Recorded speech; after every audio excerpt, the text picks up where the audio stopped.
ገዳማቱ በየበረሃው ውስጥ ስለተሰደዱት ፍቅርህን በመምረጥ የዓለም ውዳቂ ምናምን ተሆነ ስለ ፍቅር ሲሉ ግብራቸውን ትተው እግዚአብሔር ወይ ማረን፣ እግዚአብሔር ወይ ማረን።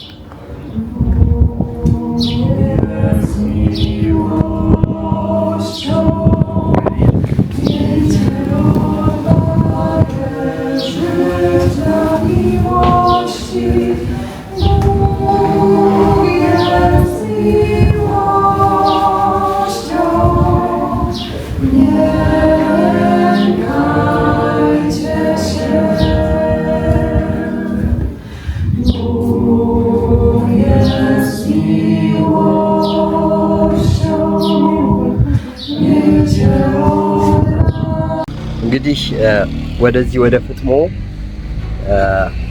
የቅዱስ ዮሐንስን የቅድስና ሕይወት በተመለከተ የተወሰነ ጉብኝት ለማድረግ ከበረከቱ ለመሳተፍ ነው እዚህ የመጣሁት። እንግዲህ እኔም ደግሞ እዚህ መጥቼ ለእናንተ ይህንን ታላቅ ቦታ የቅዱስ ዮሐንስ መልእክቱ፣ ወንጌሉ፣ ራእዩ የተጻፈበት ቦታ ለማሳየት በመብቃቴ እግዚአብሔርን አመሰግነዋለሁ። ታላቁን እውቀት መጽሐፍ ቅዱስን ከጻፉት መካከል አንዱ ቅዱስ ዮሐንስ ነው። ይሄንን የመጽሐፍ ቅዱስ እውቀት ከስሩ ከመሰረቱ ማየት ስለሚገባ እዚህ አካባቢ መተናል ማለት ነው። እግዚአብሔር ከኛ ጋር ይሁን። ውድ ተመልካቾቻችን፣ አድማጮቻችን ሁለተኛውን የፍጥሞ ደሴት መርሃ ግብር ከዚህ እንደሚከተለው እናቀርባለን። አብራችሁን ስላላችሁ እናመሰግናለን። ይህንን መርሃ ግብር ሼር በማድረግ ላይክ በማድረግ ሰብስክራይብ በማድረግ ትተባበሩን ዘንድ በአክብሮት እንጠይቃለን። አብራችሁን እንድትሆኑ እንድትረዱንም ይህን መርሃ ግብር በስፋት እንድንሰራ እገዛ እንድታደርጉልን አሁንም በአክብሮት እንጠይቃለን። ወደ ታሪኩ እንሂድ።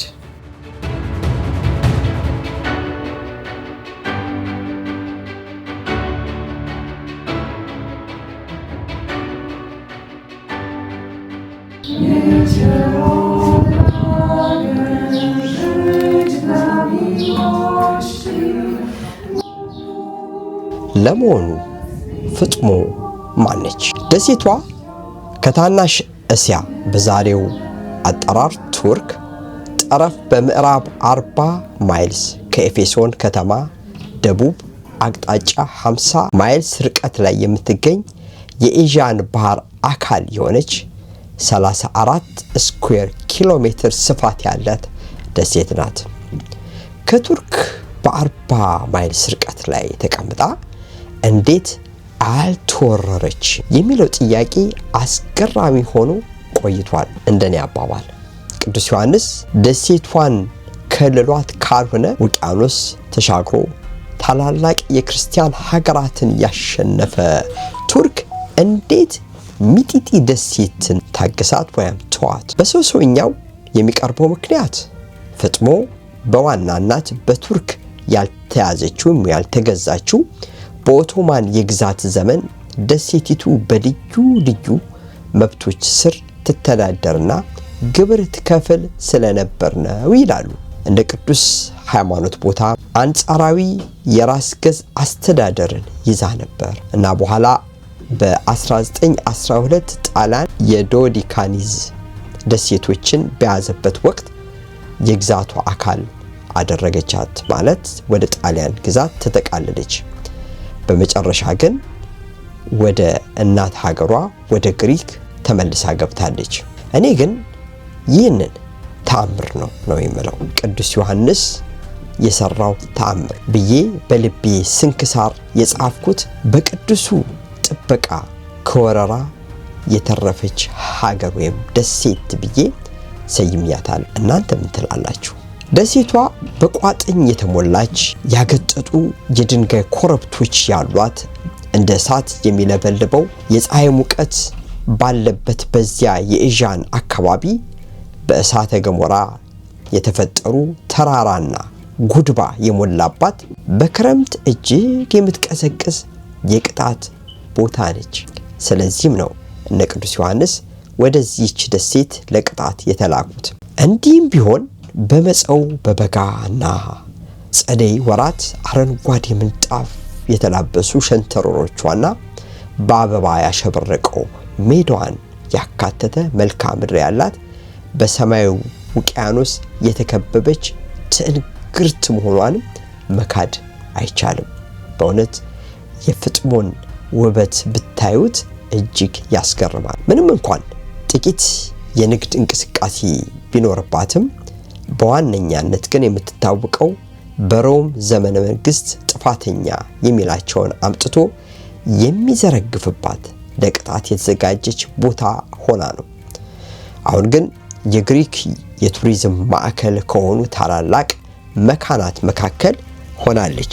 የግሪክ ሊቃውንት ዘንድ የፍጥሞ ቅድመ ታሪክ ብዙ እርግጠኛ ያልሆነ እንደ ሌሎች የግሪክ ከተሞች ደሴቶች ታሪካዊ መረጃዋ ያልበለጸገ የተናቀች ደሴት ነበረች።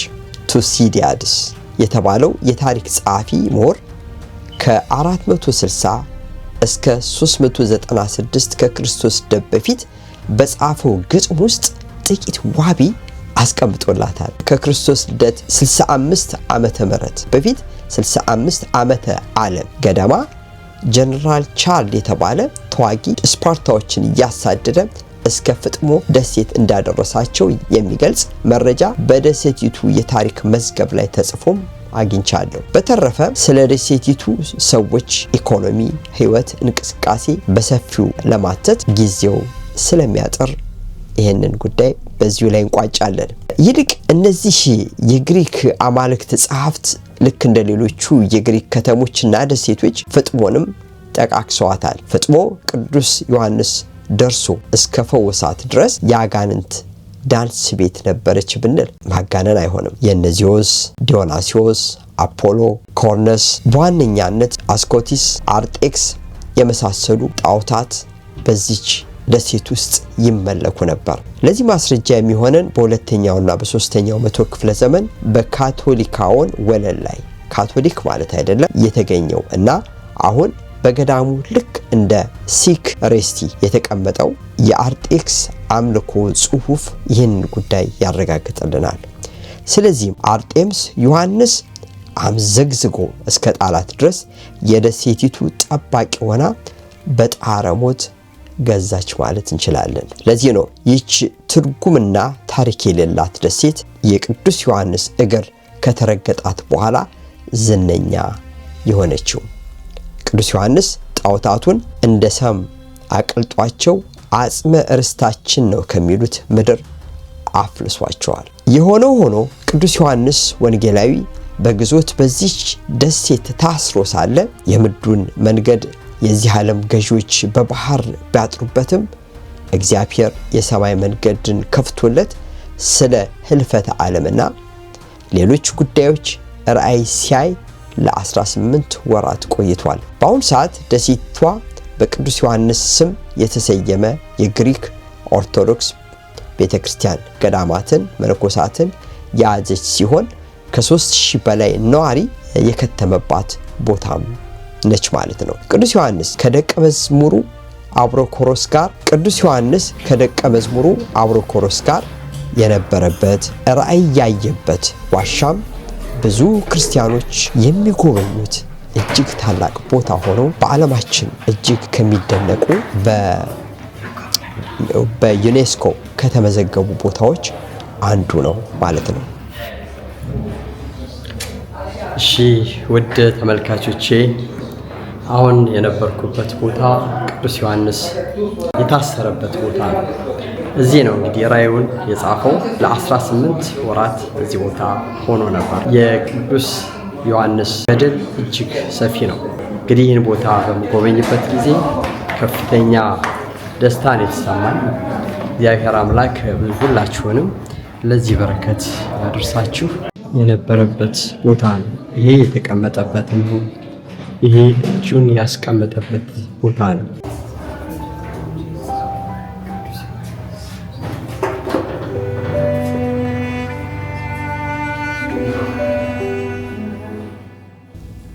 ወደ ገዳሙ ጉዞ። በነጋታው ወደ ፍጥሞ ተጓዝኩኝ።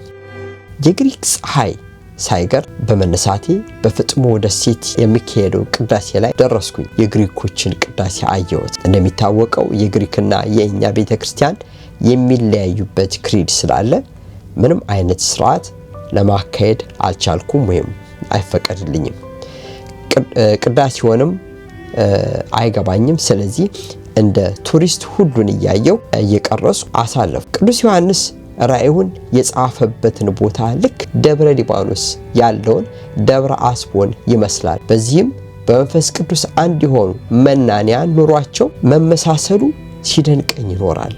ማለትም አዲስ ሐዋርያ አቡነ ተክለ ሃይማኖት የገደሙት 7 ዓመት የኖሩበት በዓት ደብረ አስቦና ቅዱስ ዮሐንስ የቆየበት ፍጥሞ ይመሳሰላል። እንግዲህ ከዚህ ሆኖ እንዳለ አካባቢውን ሁሉ ማየት ይቻላል። የሚያስደስት ቦታ ነው። መንፈስን ይማርካል። ተመልከቱት ከኋላ ያለውን። እንዲህ አይነት አስደሳችና ማራኪ ቦታ ነው። መንፈስን የሚያድስ ቦታ ነው። ሰዎችን ወደ ጸጥታ የሚወስድ ቦታ ነው እና የምድራዊ ሕይወታቸውን ይህን ያደረጉ ሰዎች ምን ያህል የታደሉ ናቸው ማለት ይቻላል። እና የፍጥሞ ደሴት እንግዲህ በባህር የተከበበ ነው። ተመልከቱ።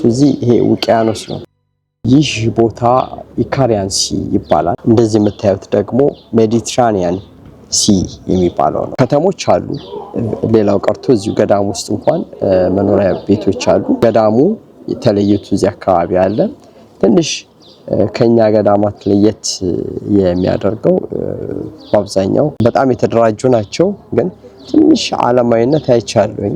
የቱሪስቱ ፍሰት ወደ ንግድ ዓለም የከተተ ይመስላል። ቢሆንም እንደኛ ሌላ ሱቆች አይደለም ያሉት፣ የሱቬኒርስ ናቸው እነዚህ የቅዱሳን ከዕጣን ጀምሮ ሌሎችም ይሸጣሉ።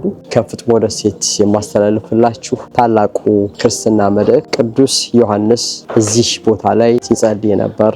በነገራችን ላይ እዚህ የቆየው ለ18 ወራት ብቻ ነው። ከዛ በኋላ ንጉሱ ሞተ። የቀጠለው ንጉስ ለሁሉም ምህረት አደረገ ማለት ነው። ቅዱስ ዮሐንስ ከዛ በኋላ ወደ ሌላ ቦታ ሄደ። ታናሽ ኢሲያ ወደሚባለው ቦታ ነው የሄደው ማለት ነው። እዚህ ግን የቅድስና ነገር ትቶ ነው የሄደው። እዛም በጣም ደስ የሚል ገዳም አለ። እንግዲህ ለዛሬ ይሄንን ቦታ ሁሉን ነገር በዝርዝር እናያለን።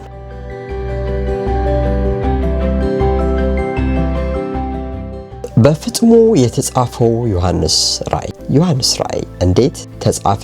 ይህ መጽሐፍስ ታሪኩ ምን ይመስላል? እንደሚታወቀው ዮሐንስ ራእይ የተጻፈበት ምክንያት 3 ነው። ለደቀ መዛሙርቱ የጽሑፍ ትምህርት ለመስጠት፣ በአንድምታው እርሱ ፍጥሞ በነበረበት ጊዜ ሐሰተኛ መምህራን ክፉ ትምህርት ዘርተው ስለነበር፣ ስለ ጥጦስ፣ ስለ አሳው መሲህና ስለ ዳግም ምጽአት፣ ከሁሉ በላይ ግን አዲስ ሰማይ አዲስ ምድር አየሁ ብሎ ስለ መንግሥተ ሰማይ የተናገረው ነው። ይህ የራእይ መጽሐፍ እጅግ ልዩ ታሪክ አለው። አንዳንድ የሥነ መለኮት ጠበብት ራእይ የተጻፈው በዘመኑ ሰማዕትነት ስለነበር ምዕመናን እስከ ሞት ድረስ ይጸኑ ዘንድ ቅዱሱ በራእይ የተገለጠለትን አዲሲቷን ሰማይ ገለጠላቸው የሚል ሐሳብ አግኝቻለሁ። በቅድሚያ በመጽሐፍ ቅዱስ አንድምታ የተቀመጠውን ላብራራ። ቅዱስ ዮሐንስ በፍጥሞ በነበረበት ጊዜ ብዙ ምስጢር ተገልጦለታል። በነገራችን ላይ ስለ 7ቱ ሰማያት በግልጽ አይተው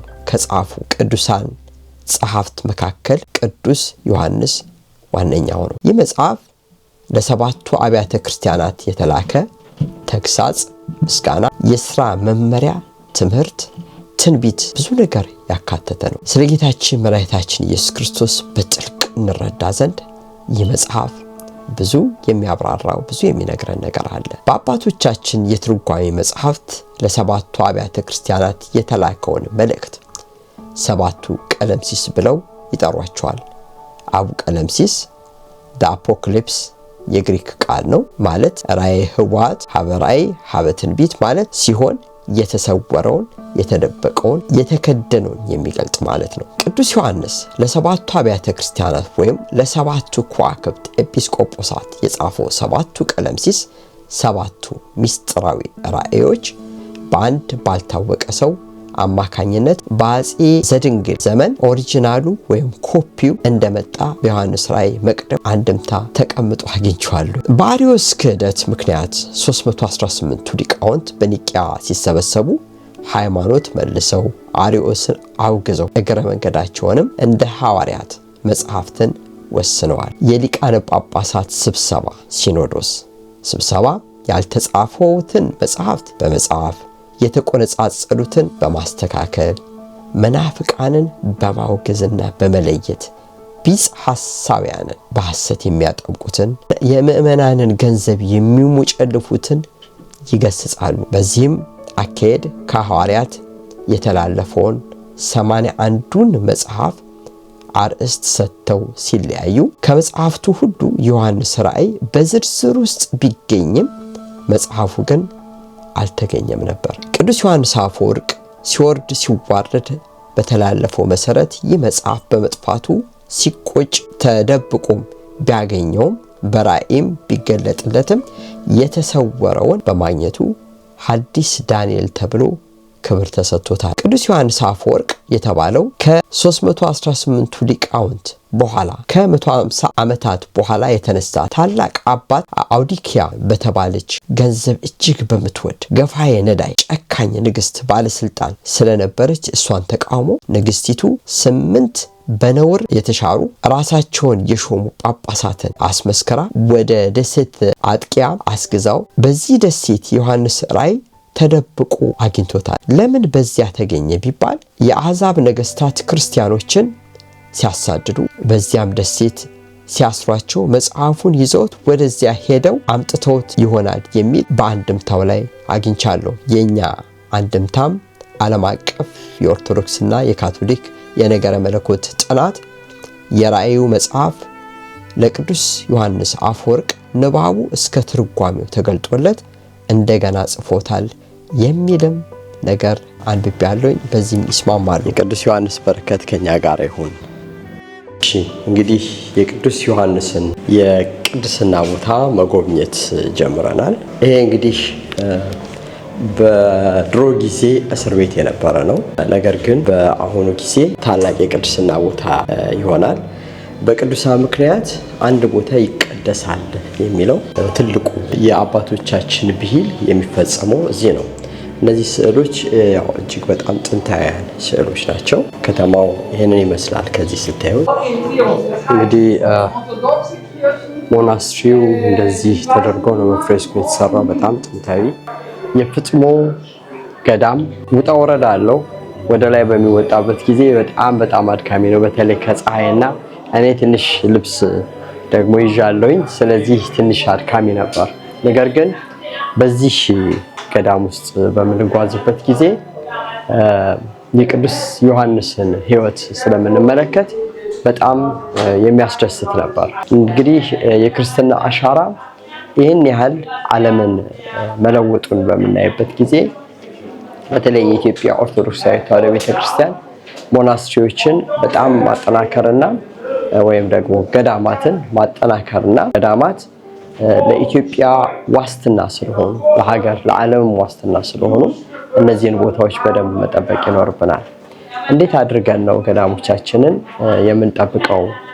ከዓለም በጣም ብዙ ትምህርት መውሰድ አለብን። ቱሪስቶች ቢመጡ መልካም ነው። ነገር ግን ያ ቱሪስቶች በሚመጡበት ጊዜ የገዳሙን ኮድ ኦፍ ኮንዳክት ወይም ደግሞ የገዳሙን ስርዓት መጠበቅ አለባቸው። አሁን እዚህ የማየው ብዙም የጠበቀ አይደለም፣ ካለባበስ ጀምሮ ማለት ነው። እና የኢትዮጵያ ገዳማት ሌሎቹ የምዕራባውያን ገዳሞች የሚማሩት ብዙ ጊዜ እነዚህ ገዳማት በደንብ ተጠብቀው እንዲኖሩ ገንዘቡ ነገር መልካም ቢሆን፣ ነገር ግን ቱሪስቶች በስርዓቱ እንዲጓዙ የማድረግ ኃላፊነት ያስፈልጋል ማለት ነው። ፍጥሞ ብዙ ቱሪስቶች የሚጎበኟት ከተማ በመሆኗ ብዙ አይነት ሰዎችን አግኝቻለሁ። የአፖክሊፕስ የራእይ የመገለጥ ምስጢር ደሴት በመባል የምትታወቀው ቅዱስ ዮሐንስ የራእይ መጽሐፉን በአፖክሊፕስ ዋሻ ውስጥ ስለጻፈባት ነው። ፍጥሞ የሚገኙ ታላላቅ መስህቦችም በእውነት ከዚህ ከዋሻ በማይተናነስ ሁኔታ ህዝብን ሲያስገርሙ ይኖራሉ። እነዚህም የ11ኛው መቶ ክፍለ ዘመን የቅዱስ ዮሐንስ ገዳም ውቦቹ ጮራ የተባሉት ጠባብ ጎዳናዎችና ታሪካዊ ፓኖራሚክ የነፋስ ኃይል ማመንጫዎች ይገኙበታል። በነፋስ የሚሰራ ማማ እጅግ ጥንታዊ ቴክኖሎጂ ማለት ነው። በአፖክሊፕስ ዋሻ በሰካላና በጮራ መካከል የሚገኘው ይህ የዩኔስኮ የዓለም ቅርስ ቦታ ቅዱስ ዮሐንስ ራእዩን ያየበት ዋሻ ነው።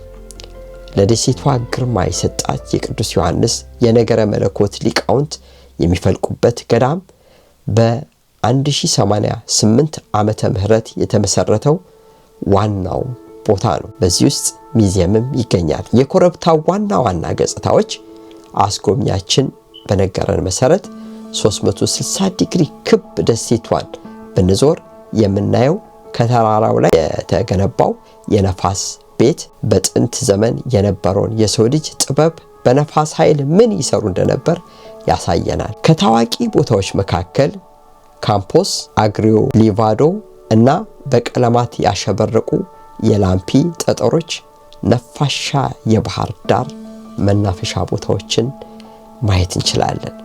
በእውነት በዚህ ደሴት ውስጥ ብዙ ነገሮችን የምታዩት። ትንሽ ያሳቀኝ ነገር ልንገራችሁ። ብዙ ጊዜ የግሪኮችን ታሪክ፣ የግሪኮችን ተረት፣ የግሪኮችን አማልክት ስትሰሙ ጥበብም አለው ልብ ውስጥ ባይገባም እንደ ተረት አድርጋችሁ የምትቀበሉት አንዳንድ ነገር የምታዩት ነገር አለ ማለት ነው። አማልክቱ ያሉትን ነው የምነግራችሁ። ልክ እንደ እያንዳንዱ የግሪክ ደሴት ፍጥሞ እንዴት እንደተፈጠረ የሚገልጽ አፈ ታሪክ አላት። ነገሩ እንዲህ ነው። አርጤምስ የተባለች ጣዖት በአንድ ሌሊት በትንሿ እስያ በተቀደሰ ተራራዋ ላይ ተቀምጣ ባህሩን ትመለከት ነበር። የጨረቃ አምላክ ሴሌኒ ቀበላት መጣና የኤዥያን ግርጌ በውሃ ስር የተደበቀች ደሴት የሚታይበትን እይታ በሩቅ አሳያት። በሴሊን ምኞት አርጤምስ አባቷን ዚዮስን ደሴቷን እንዲያሳድግና ወደ ላይ እንዲያወጣላት እንድትጠይቀው ነበር። ወንድሞ አፖሎ ደሴቷን ለማድረቅና መኖሪያ እንድትሆን ፀሐይን አዘዘ እና የአርጤምስ ደሴት የተፈጠረችው በዚህ መንገድ ነው ብለው ያምኑ ነበር። አፖሎ ሕያው አምላክ ከሚሏቸው ነገስታት አንዱ መሆኑ ነው። እንግዲህ የግሪክ ጣዖታት ሁል ጊዜ ነገስታት ነበሩ ማለት ነው። ዛሬ ፍጥሞ የሚለው ስም ወዲያውኑ ወደ አእምሯችሁ የሚያመጣው ተረት አዳኝ አምላክ አፖሎን አይደለም። ይልቁንም ደሴቲቱ ለብዙ መቶ ዘመናት ለኦርቶዶክስ ገዳምነት ስለዋለች። ቅዱስ ዮሐንስ ደሴቷን ከረገጠ በኋላ አርጤምስም አፖሎም ዚዮስም በፍርሃት ውቅያኖስ ውስጥ ይግቡ፣ መሬት ተሰንጥቆ ይዋጣቸው አይታወቅም። በትውፊት መሰረት ፍጥሞ ሐዋርያው ዮሐንስ ከእግዚአብሔር ራእይ የተቀበለባትና የመጨረሻውን የመጽሐፍ ቅዱስ ክፍል ለተማሪው ለአብሮኮሮስ የተናገረበት ደሴት ነው። ትውፊት ብቻ አይደለም፣ በመጽሐፍ ቅዱስም ተጽፏል። የአብሮኮሮስ የአፖካሊፕስ ዋሻ ተብሎ የሚጠራው ዋሻ ለሁሉም ክርስቲያኖች የተቀደሰ ቦታ ሲሆን በየዓመቱ በሺዎች የሚቆጠሩ ምዕመናን ይጎርፉበታል። እንደ አውሮፓውያን አቆጣጠር በ2025 23.6 ቢሊዮን ዩሮ የደረሰውን የግሪክን የቱሪዝም ገቢ ሪከርድ የሰበረው የደሴት ነው። ይህ ለሀገራችን ኢትዮጵያ እጅግ ጠቃሚ በመሆኑ ጥቂት ባብራራው ደስ ይለኛል። ከአንድ ገዳም ፍጥሞ ከተባለ ወደ 29 ቢሊዮን ዩሮ ይዛቃል። አያስቀና? ሀገሪቱ ጸጥታዋን አስከብራ ቱሪስት እዘረፋለሁ አደጋ ይደርስብኛል ብሎ ሳይሰጋ እነ ፍጥሞን እነ ኤፌሶንን ያጥለቀልቃል። እንደምታዩት የአይከን ገበያው ደርቷል። We know about Patmos. About Patmos. Yes. And we call Patmos is Fitmo in Amharic and Giz. Yes. Yeah. Our fathers, they came here. Yes. It's not like 100 years, in 1000, before 2000 years, they came here. They know this place. Yes. And they wrote about this place and they change Patmos to Fetmo. Fetmo. Yeah. Fetmo, yes. Yeah. Maybe in the ancient Greeks, Yeah. they baptized Patmos Yeah. Fetmo also. Yeah. Yeah. It's very. What did that mean, Patmos? There is no meaning. This is a name. The name, A okay. name, but sometimes names comes from some other places also. Ethiopia. That's why we use the same. You know, it's surprising me. Really? Because most Ethiopian priests, they prefer another one. So you told me the Ethiopian is very good quality. For me, it's the best quality Yeah. because I have tried from Oman, Syria, and Lebanon. Yeah. Lebanon, and I think the Ethiopian, for me, is the best. Not for me only. We know that it's the best quality. The frankincense, the incense. Okay. Could you show us? Sure. Yeah. የሚያስገርመው እዚህ ግሪክ ገዳም ውስጥ መጥቼ የኢትዮጵያ እጣን በጣም the best ነው እያለ ነው። This is. Okay. And it's ተመልከቱት from Ethiopia. የኢትዮጵያ እጣን ይሄ ነው እና በዓለም ውስጥ ካሉት እጣኖች በጣም ተመራጭ ነው እያለኝ ያለው። You prefer the Ethiopian? Always we prefer this kind of incense from Ethiopia. So and the monks they use this because they can make here in Greece. Yeah. We take this. The monks take this. They crush it and Yeah. they put perfume oils. And we use it in the church. And Yeah. always we use the Ethiopian incense because it's the best quality. Thank you very much. Yeah. እንግዲህ እኔ ያለሁት አሁን እንደነገርኳችሁ ፍጥሞ ደሴት ውስጥ ባለው ገዳም ነው። ይሄ ገዳም በጣም ብዙ ዘመን እንግዲህ ከቅዱስ ዮሐንስ ጊዜ ጀምሮ እስካሁን ድረስ ያለ ነው። ታሪኩን በዝርዝር አሳያችኋለሁኝ። እንግዲህ የተለያዩ መዓዛ ያላቸው ዕጣኖች ይመረታሉ፣ በየዓለማቱ ይሸጣሉ። ግን የገዳሙን ስርዓት ማዛባት አይቻልም። በጸሎት ሰዓት ሱቆቹ ይዘጋሉ። በእውነት ሰላም ምን ያህል ይሸጣል ብዬ ተመራመር። ሰላም ያላት ሀገር ልትራብ አትችልም። ያልጠራቻቸው ቱሪስቶች ያጥለቀልቋታል። ሁሉ በሕግ ይመራል። የቅዱሳት ስዕላት ጥበባት እንኳን ሄሬሜኒያ የሚባል ሕግ ተሰርቶለታል። ከ1730 እስከ 1734 ዓመተ ምህረት ገደማ በዲዮናሲዮስ ኦፍ ፎሮና ለምስራቅ ኦርቶዶክስ ስዕላዊ መግለጫ አጠቃላይ የሆነ የሰዓሊ መመሪያ ተዘጋጅቷል። አይኮኖቹን ለመሳል እንደ ቴክኒካዊና ስነ መለኮታዊ ዶግማና ቀኖና መመሪያ ሆኖ የሚያገለግል ሕግ ማለት ነው። የቢዛንታይን ሕጎችን የሚከተል የስዕላዊ መግለጫ ድርሰቶችን ምን መሆን እንዳለባቸው የሚወስን የቅዱሳን ባህሪያትንና የስዕል ዝግጅትን የስዕልና የቤተ ክርስቲያን አንድነትን በስፋት የሚያብራራ ማንኛውም ሰዓሊ ምንም የየራሱ የአሳሳል ዘይቤ ቢኖረውም ከተሰጠው ቀኖናዊ ክበብ እንዳይወጣ የሚያግድ የሚከልል መመሪያ ነው። አውደ ጽሑፍና ተግባር አይኮኖች ሰዓሊዎች ለመምራት የተጻፈ ከስነ ጥበባዊ ምርጫ የሕግ ተመስጦ ይልቅ የማይለወጥ የቤተ ክርስቲያንን ዶግማ መከተልን በማረጋገጥ በድህረ ባዛንታይን ዘመን ቅዱሳት ስዕላት ጥበብ ደረጃውን የጠበቀ ይሆን ዘንድ ጥብቅ መመሪያ ያለው መመሪያ አለ ማለት ነው። ተምሳሌያዊ ባህሪያት ቅዱሳት ስዕላት ባለ ሁለት አውታረ መጠን መሆን ይገባቸዋል። ተመልካቹን ከቅዱሳኑ ጋር በአንድ አውሮፕላን ላይ ለማስቀመጥ ልዩ ጥበብ ይከተላሉ። ወርቅማ ቀለማት ብዙውን ጊዜ መለኮታዊ ብርሃንን እንዲወክል አድርገው ይስሉታል። የስነ ጥበብ መንገድ የግሪክ አይኮኖች ብዙውን ጊዜ ባህላዊ የቢዛንታይን መንፈሳዊ ቅርሶችን ከጣሊያን ክላሲክ ቅጦች ጋር ያዋህዳሉ። ብዙውን ጊዜ ከሌሎች ወጎች ጋር ሲነጻጸሩ የበለጠ ስርዓትንና ከፍተኛ ውበት ተላብሰው ይታያሉ። ይህንን ያህል ተጠንቅቀው የሚሰሩት ስነ ጥበብ ከሃይማኖታዊ መገልገያነቱ በተጓዳኝ ቅርስም ነው። እንግዲህ ወደኛ አይከኖች በምንሄድበት ጊዜ ይህንን ነገር በደንብ አድርገን መመዘን ይኖርብናል። በነገራችን ላይ ማንኛውም አይከን በሚሳልበት ጊዜ ኮድ በቤተክርስቲያን ይመዘገባል። ዝም ብሎ ቤተክርስቲያን ግድግዳ ላይ መለጠፍ አይቻልም። ስዕሎቹ ኮድ አላቸው፣ ይመዘገባሉ። ዓለም አቀፍ ኮፒራይት አላቸው። ሌሎች አካላት ሊያሳትሟቸው ሊያሰራጯቸው አይችሉም። በጣም ነው የሚያምረው። በእውነት ገዳሙን ላየ በደንብ አድርገው አሰናድተውታል፣ አዘጋጅተውታል። የገዳማውያኑ ኑሮ እዚህ ውስጥ ያለው የህይወታቸው በጣም ደስ የሚል ነው። ነገር ግን ይህ ገዳም ደግሞ መንፈሳዊነቱን እንዲያጣ ደግሞ በጣም ብዙ መሰራት አለበት ማለት ነው። አሁን በዓለም ውስጥ ክርስትና ጠፍቷል።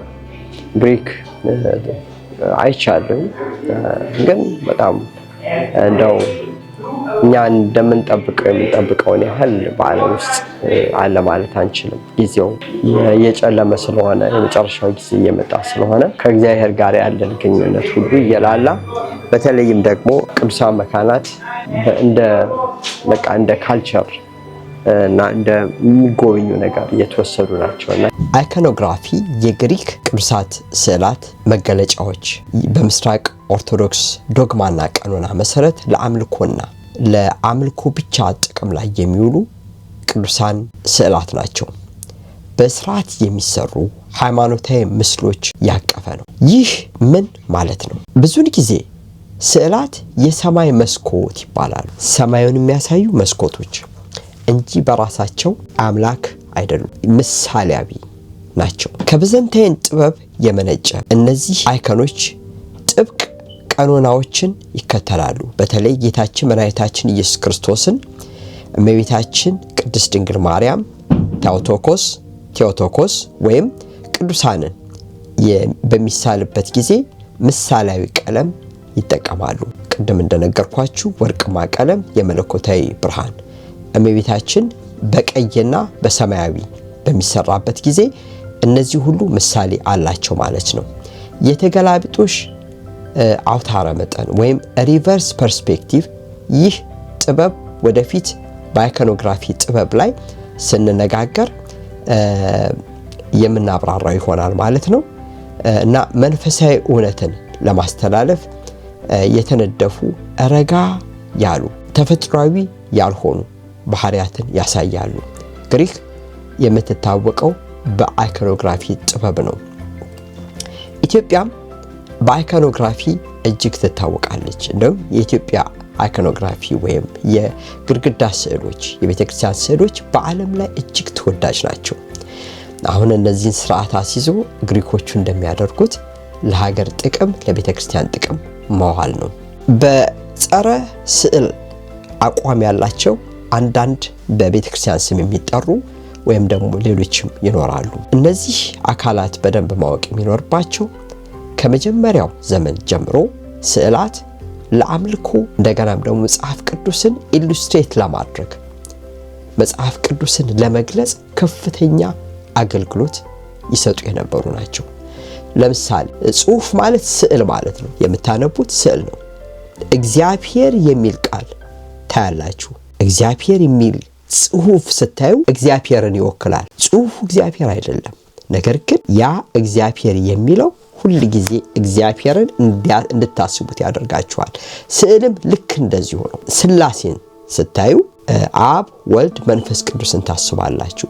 የኢየሱስ ክርስቶስ ምስል ደግሞ ከሐዋርያት ጀምሮ እስካሁን ድረስ አንድ አይነት ምስል የሆነ መልኩ የሚታወቅ ስለሆነ በተለይም ደግሞ ሮም ውስጥ መግነዙ ስለተገኘ መግነዙ ላይ በብርሃን የታተመ ምስል ስላለ ሁሉ ጊዜ አይኮኖግራፊ በሚሰራበት ጊዜ አንዳንድ ጊዜ በከፍተኛ ጸሎት በራእይ ሰዓሊያኑ እጅግ ራእይ የተሞሉ ናቸው። ስለዚህ እነዚህ ስዕላትን በምናይበት ጊዜ በቅድስና ከተሰሩ ለምሳሌ ኢሉስትሬት ለማድረግ መጽሐፍ ቅዱስን ለመተንተን በጣም ብዙ ጽሑፍ ከምታነቡ ዮሐንስ ሲያጠምቅ ጥምቀትን ለማየት ቅድስት ሥላሴን ለመሳል ከፈለጋችሁ ደግሞ መጽሐፍ ቅዱስ ውስጥ ያሉትን ስለ ቅድስት ሥላሴ የተባሉትን ወስዳችሁ ለምሳሌ 24ቱ ካህናተ ሰማይ መላእክቱን የቅድስት ሥላሴን 4ቱ እንስሶችን እነዚህን ሁሉ ይዛችሁ ቅድስት ሥላሴን በህሊናችሁ ኢማጂን ለማድረግ የምትሰሩት ነው ማለት ነው። እንግዲህ በደሴቲቱ ከሚገኙት የሃይማኖት ሐውልቶች ውስጥ በጣም ጎልቶ የሚታየውና አስደናቂው የቅዱስ ዮሐንስ ነባቤ መለኮት ገዳም ነው። ዋሻ መሰል ገዳም የተመሰረተው በ1088 ዓመተ ምህረት ሲሆን በዩኔስኮ የተጠበቀ የዓለም ቅርስ ነው። የገዳሙ ግንብ ዙሪያ እና በኮረብታው አናት ላይ መንደር ተመስርቷል። 4 ማዕዘን ነጭ ቀለም በተቀቡ ቤቶች ከታች ተደርድረው በአናቱ ላይ የተገነባው ጥንታዊ ገዳም ዙሪያ እንደ ጫጩት ተኮልኩሎ ይታያሉ። እነዛ ነጫጭ ቤቶች ማለት ነው። በነገራችን ላይ በገዳም ውስጥ የሚሰሩት በአጠቃላይ ነጫጭ ቤቶች ናቸው። መስኮቶቻቸው ሰማያዊ ሆኖ ልክ ከሩቅ ስታዩቸው እጅግ በጣም ውቦች ናቸው እና ከተማው የቤት አሰራር ኮድ ውጪ ምንም አይነት ነገር መስራት አይቻልም እዛ አካባቢ ማለት ነው። ፈጥሞ ከሃይማኖት ጠቀሜታው የተነሳ ብዙ የቤተክርስቲያን ስርዓቶች እና ልምዶች ይዘወተሩበታል። በተለይም እንግዲህ እነዚህ ሃይማኖታዊ ነገሮች በዛ አካባቢ በአብዛኛው በሃይማኖት ጉዳይ ላይ ብቻ ያተኮሩ ናቸው። በየቦታው ስትሄዱ በጣም ትንንሽ ቤቶችን ታገኛላችሁ። እነዛ ቤቶች የጸሎት ቤቶች ናቸው። ሙሉ ደሴቷ የክርስቲያን ደሴት ነች ማለት ነው። እንግዲህ አሁን በአጠቃላይ እየተጓዝን የምናያቸው እነዚህ በጣም ደስ የሚሉ ነገሮች የምታያቸው ነገሮች አሁን ያስጎብኛችሁ ነው። የምታያቸው ነገሮች ሁሉ በደሴቲቱ ውስጥ ያሉ ናቸው። አባቶች፣ እናቶች በተለይም በየገዳማቱ በየአድባራቱ ያላችሁ በዚህ ዘመን ለቤተ ክርስቲያን በቅንነት ልትሰሩ የምትፈልጉ ለሀገራችሁ ልትሰሩ የምትፈልጉ ሁሉ ገዳሞቻችሁን እስቲ ዞር ብላችሁ እዩዋቸው። ምን ይመስላሉ ገዳሞቻችን? በጣም ታላላቅ ትምህርት ቤቶች አሉ። እንግዲህ ከ1000 ዓመት በላይ ያስቆጠሩ ታላላቅ ዩኒቨርሲቲዎች የምትሏቸው አሉ። እነዚህን እንዴት አድርገን ነው ልክ በዓለም አቀፍ ደረጃ እንዳሉት ገዳማት ልናደርጋቸው የምንችለው? በካሊፎርኒያ ውስጥ በጣም ትልቅ ገዳም ተመስርቷል። ከእንጦጦ እስከ አቃቂ ይደርሳል። አንድ አውራጃ አንድ ከተማ የሚያክል ነው። ይህን ገዳም የኢትዮጵያ ኦርቶዶክሳዊት ተዋሕዶ ቤተክርስቲያን እዛ ውስጥ የመጽሐፍ ትምህርት ቤት የሚመሰረትበትን ይሄንን ሁሉ ማድረግ የምንችልበት በጣም ሰፊ ነገር አለ ማለት ነው። ዞረን ይህንን ሁሉ አይተን ወደ ሀገራችን በምንመለስበት ጊዜ ገዳሞቻችን በብዙ ነገር ይጠቅሙናል። የጸሎት ቦታዎች ናቸው። አንድ ትምህርት የምንማርባቸው ጥልቅ የሆነ ትምህርት የምንማርባቸው ታላላቅ መጽሐፍት ያሉባቸው ናቸው። በሰው ልጅ ሕሊና ሊታሰብ የማይችል ረቂቃን ይሆኑ በመንፈሳዊ ዕውቀት የበለጸጉ አባቶች ያሉበት ነው። ብቃትና ዕውቀት ያካተቱ እጅግ ረቂቃን ይህ ቦታ መጠበቁ ለኢትዮጵያ ዋስትና ነው። ሙስሊሞችም ፕሮቴስታንቶችም ማናችሁ በዛች ሀገር ላይ መኖር የምትችሉት እነዚህ ገዳማት ከጸለዩ ብቻ ነው። ስለዚህ ለነዚህ ገዳማት ህልውና ኢትዮጵያውያን ሁሉ ከልብ ልትሰሩ ያስፈልጋል። ዛሬ ይህንን ገዳም ጎብኝቼ መጨረሻ ማጠቃለለው የኢትዮጵያ ኦርቶዶክሳዊት ተዋሕዶ ቤተክርስቲያን ገዳማትስ እንዴት ናቸው በሚል ርዕስ ነው። እስቲ ፍጥሞን እንጎብኘው።